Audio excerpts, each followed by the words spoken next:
今見つけ出して俺がぶちのめしてやるさ。謎を解かなければ近づいただけで確実にやられます。やかましいぞ。このガキが。このジョルノ・ジョバーナには夢がある。何言ってんだお前。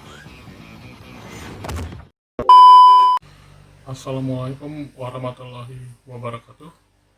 Perkenalkan, nama saya Yosef Manik dari kelas R6C NPM 2017 455 00076, ingin mempresentasikan tugas besar SBPT 3, yakni struktur interspasial. Berikut presentasi tersebut. Bentuk bangunan yaitu prisma segi 5, struktur bangunan yaitu struktur interspasial, fungsi bangunan yaitu sebagai tempat perkantoran atau kantor sewa. Ketentuan yang ditetapkan, luas lantai seluas minimal 900 meter sampai maksimal 1225 meter, dengan luas lahan seluas 5000 meter. Lalu mencari KDB. KDB sama dengan 5000 dikali titik-titik persen sama dengan luas dari KDB itu tersebut. Lalu saya mendapatkan 1020, yakni dari 20,4% dikali 5000 meter sama dengan 1020 meter, yaitu masih sesuai dalam aturan minimal dan maksimal luas lantai.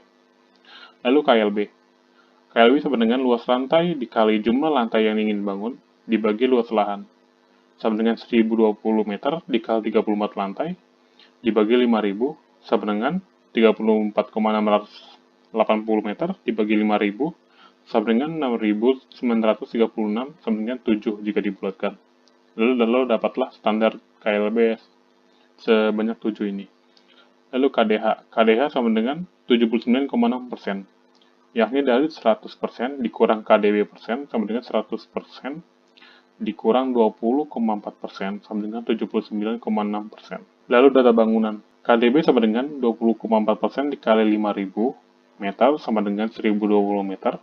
KLB langsung saja, luas lahan dibagi KLB sama dengan 35.000 dibagi 1020 meter sama dengan 34,31 sama dengan 34 lantai. Lalu didapatilah jumlah lantai yang dapat dibangun di satu gedung atau satu bangunan tersebut. Lalu perhitungan luas lantai. Luas per lantai sama dengan 1020 meter. Jumlah luas seluruh lantai 1020 meter dikali 34 lantai sama dengan 34.680 meter. Lalu luas lantai produktif sama dengan luas total lantai dikali 79,6% sama dengan 34,680 dikali 79,6% sama dengan 27,605 meter. Lalu dibagi 34 lantai sama dengan 811,92 meter per lantainya. Lalu kebutuhan parkir. Luas lahan tidak terbangun, yakni 5000 meter dikali 79,6% sama dengan 3980 meter. Lalu luas lahan hijaunya sama dengan 3980 dikali 20,4% sama dengan 811,90 meter. Lalu luas lahan yang dapat dipakai untuk tempat parkir di atas tanah sama dengan 3980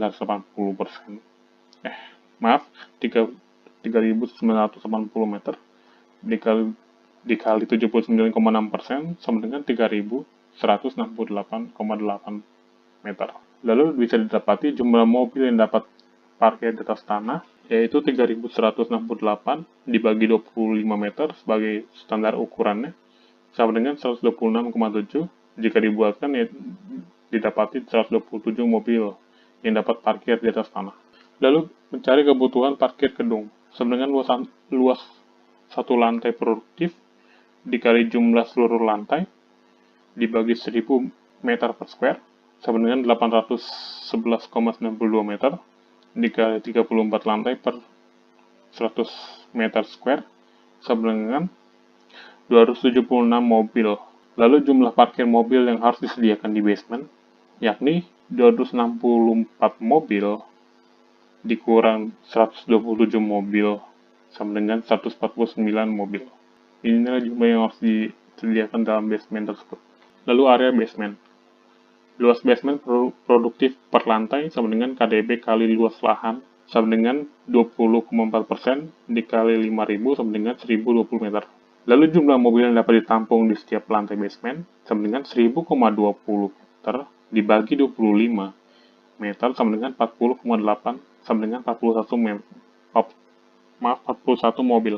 Jumlah lantai basement sama dengan 149 mobil dibagi 41 mobil per lantai sama dengan 3,63. Jika dibuatkan ini dapat mendapati 4 lantai basement yang harus disediakan di gedung tersebut. Lalu mobil yang dapat ditampung di setiap lantai basement sama dengan 149 dibagi 4 lantai sama dengan 37 mobil per lantai basement. Lalu jumlah luas efektif setiap lantai basement yakni 37 mobil dikali 25 meter per mobil sama dengan 925 meter dikali 4 lantai sama dengan 3.700 meter. Lalu didapatilah luas efektif setiap lantai basement yang dipakai untuk parkir mobil. Lalu perhitungan lift.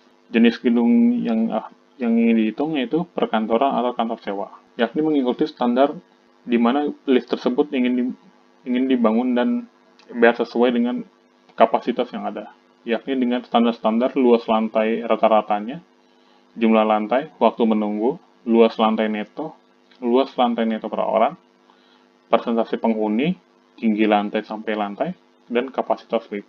Lalu haruslah ditetapkan perhitungan waktu tunggu dalam beraktivitas mereka. Lalu jika di perkantoran tersebut, waktu tunggu yang paling ideal 45 detik. Lalu didapatilah N sama dengan T bagi WT sama dengan 271 dibagi 45 sama dengan 6,02 sama dengan 6 lift. 6 lift inilah yang didapatkan untuk dibangun dan harus dibangun untuk menunjang aktivitas perkantoran. Baik, dengan luas lahan seluas 5.000 meter, saya mendapati bentuk lahan berbentuk persegi panjang dengan panjang 515,57 meter dan lebar 257,79 meter. Lalu ke denah. Denah berbentuk segi 5 dengan panjang antar kolomnya sepanjang 24,35 meter, sama panjang dan sama sisi. Panjang kolom paling panjang ini yang terpanjang yakni 39,4 meter dan terpendek itu 11,81 meter. Lalu ke denah portal basement. Untuk denah basement tersendiri ini menggunakan sistem struktur portal di mana kegunaannya untuk parkir mobil, yaitu dengan antar kolom yang terpanjang 7,72 dan terpendek 2,95 meter.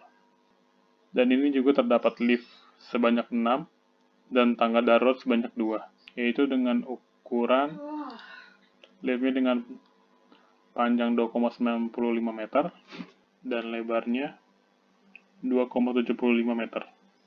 Ini menurut standar perkantoran. Dan juga dengan tangga daruratnya selebar 2,73 meter dan panjangnya 3,11 meter menurut standar perkantoran. Dan juga dilengkapi dengan 2 sisi dinding, yaitu untuk mencegah bencana seperti kebakaran. Lalu lanjut lagi ke denah roof. Denah roof ini hanya terdapat void-nya saja karena kosong sampai lantai dasar dan sampai parkiran. Lalu denah void. Lalu ke tampak depan.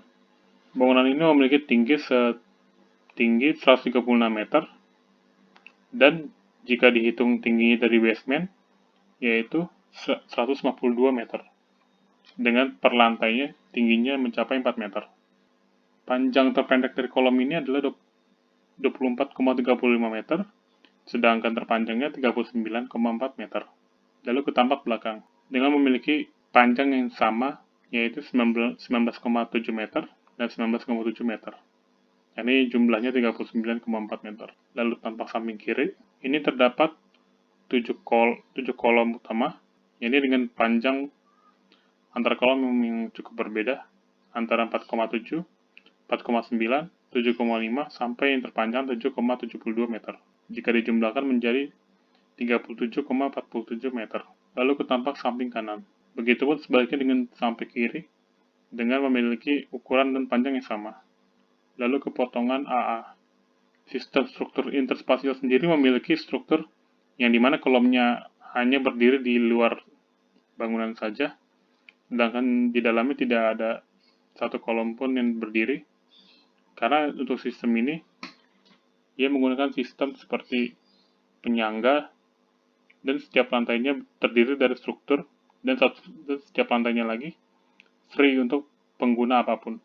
Namun untuk satu lantai yang dipenuhi dengan kolom dan struktur ini, lebih banyak digunakan untuk penggunaan teknis, sistem utilitas, dan lain-lain. Sedangkan untuk lantai free ini bisa digunakan untuk pengguna universal, bisa melakukan apa saja di sana.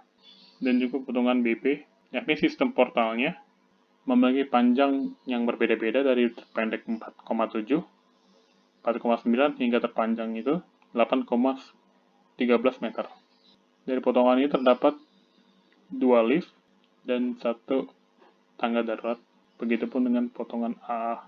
Potongan A, namun potongan A di sini terdapat 3 lift dan 1 potongan. Lalu ke detail struktur AA.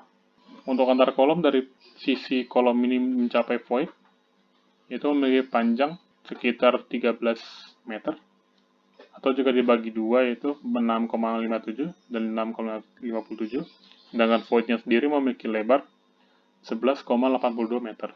Detail substruktur AA, di sini balok utamanya memiliki ketebalan 62 cm dan juga tebal lantainya setebal 20 cm, dan juga panjang antara kolom utama dan kolom anak ini mencapai 44 cm. Jarak antara kolom utama dan dengan void yaitu 13,35 meter. Detail struktur upper A memiliki ketebalan yang sama juga dengan substruktur A karena dia bersifat menerus. Lalu ke detail struktur BB. Di sini detail struktur utama BB-nya yaitu sekitar basement. Basement di sini menerapkan sistem portal, di mana memiliki ketebalan dalam baloknya yaitu 68 cm dengan plat lantainya 20 cm dengan ketinggian antar baloknya 4 meter. Lalu detail struktur BB. Di sini kolom anak atau truss, atau saya tidak tahu sebutan apa ini, memiliki ketebalan 34 cm, yaitu baloknya 54 cm, dan platnya memiliki ketebalan 20 cm. Detail upper struktur BB memiliki ketebalan balok 54 cm dan plat lantainya 0,2 meter atau 20 cm. Lalu ke perspektif.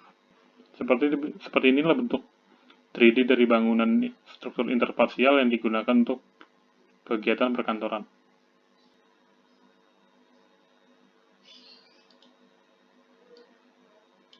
Dan juga ungunya ini sebagai kolom anak atau truss. Dan juga ini ada balok putih setiap dua lantai untuk menahan beban di atas bebannya, di atas bagiannya.